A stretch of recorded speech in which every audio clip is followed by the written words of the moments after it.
बिहार में सूची तैयार हो गई थी जेडीयू के प्रत्याशियों की। सूची जारी होने वाली थी। 24 घंटे पहले की बात।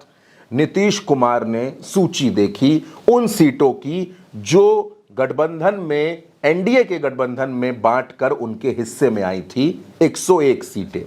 नीतीश कुमार की नजर जब गई राजगीर की सीट पर, नीतीश कुमार की नजर जब गई हिल्सा की सीट पर, तो नीतीश कुमार नाराज हो गए और वो संजय झा और ललन सिंह पर बुरी तरह से फायर हो गए।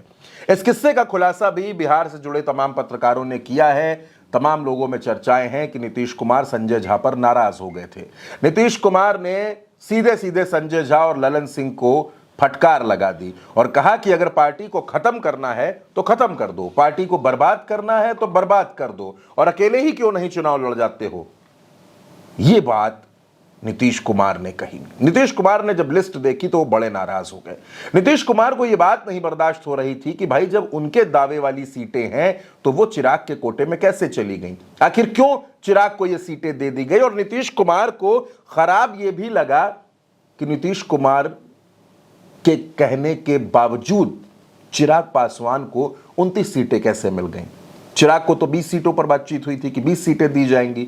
ललन सिंह और संजय झा से उन्होंने पूछा कि भाई ये सीट शेयरिंग कैसे की है, ये कौन सा तरीका है सीट शेयरिंग करने का, कैसे कैसे सीटें बांट ली हैं, ये इस तरीके से चुनाव लड़ेंगे हम लोग। जब नीतीश कुमार का ये रौद्र रूप नजर आया संजय झा को और ललन सिंह को, तो उनके भी होश फाख्ता हो गए।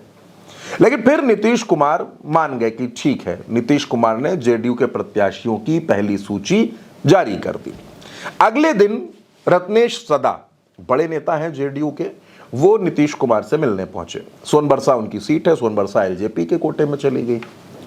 अब नीतीश कुमार हैरान परेशान। नीतीश कुमार ने रत्नेश सदा से कहा कि ये कैसे हो सकता है, तुम्हारी सीट कैसे जा सकती है। नीतीश कुमार को कवर करने वाले पत्रकार, उनको समझने वाले बिहार के राजनीतिक विश्लेषक ये बताते हैं कि नीतीश कुमार घर पर हो या दफ्तर में हो, उनके पास पिछले 5 चुनावों का डेटा हमेशा मौजूद रहता है। पिछले 5 चुनावों का डेटा मतलब उस बार उस सीट पर कौन लड़ा था, सामने कौन था, कितने वोट से जीते थे, कितना वोट मिला था, मार्जिन क्या था, ये सारा डेटा वो अपनी टेबल पर रखते हैं। नीतीश कुमार ने फौरन सोनबरसा का डेटा मंगवाया, देखी सारी चीजें, और नीतीश कुमार ने रत्नेश सदा से कहा कि नहीं, तुम ही चुनाव लड़ोगे, तुम्हारा टिकट हम डिक्लेयर करेंगे। तो इस तरह से नीतीश कुमार ने वो 4 सीटें जो चिराग के कोटे में थी वहां पर अपने प्रत्याशी उतार दिए। अब नीतीश कुमार नाराज थे इस सीट शेयरिंग से। आपने देखा कि अमित शाह उनसे मिलने के लिए भी पहुंचे, नीतीश कुमार को मनाने की भी कोशिश हुई। अब खबर यह भी है कि 21 अक्टूबर से नीतीश कुमार अपने चुनाव प्रचार का आगाज करने जा रहे हैं। अमित शाह ने एक बयान और दे दिया। अमित शाह ने कहा कि भाई मुख्यमंत्री का फैसला तो चुनाव के बाद विधायक आपस में बैठेंगे एनडीए के सारे और वो तय कर लेंगे। यही बात नितिन गडकरी ने कह दी। इसी बात का समर्थन चिराग पासवान ने कर दिया। यानी नीतीश कुमार को पूरी तरीके से पैदल करने की तैयारी चिराग और भारतीय जनता पार्टी ने कर ली। इधर चिराग पासवान और अमित शाह की मुलाकात भी हो गई। यानी बिहार में जो कुछ चल रहा है वो सब नीतीश देख रहे हैं। नीतीश को पता है कि सीट शेयरिंग कैसे हुई है, कैसे सीटें छोड़ी गई हैं, कैसे सीटें ली गई हैं। लेकिन नीतीश का अभी पूरा ध्यान चुनाव पर है, चुनाव प्रचार पर है। नीतीश चुनाव प्रचार करेंगे। और बिहार के कुछ पत्रकारों से बात हुई तो उन्होंने कहा कि देखिए, जब Nitish Kumar second largest party थे तब भी वो मुख्यमंत्री बने, जब वो थर्ड लार्जेस्ट पार्टी थे तब भी वो मुख्यमंत्री बने।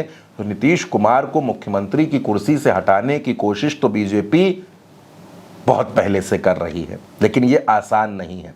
2020 में चिराग पासवान को इसी वजह से आगे किया गया था और इस बार भी कुछ ऐसी ही प्लानिंग है। लेकिन नीतीश को हटा पाना मुश्किल, बहुत मुश्किल होगा। इधर नीतीश कुमार अपने ही 2 सबसे खासम खास पर नाराज हैं। वो समझ रहे हैं कि संजय झा और ललन सिंह क्या कर रहे हैं। इस वजह से नीतीश अभी चुपचाप पूरा ध्यान चुनाव पर लगाए हैं। लेकिन चुनाव के बाद नीतीश बड़ा धमाका जरूर करेंगे।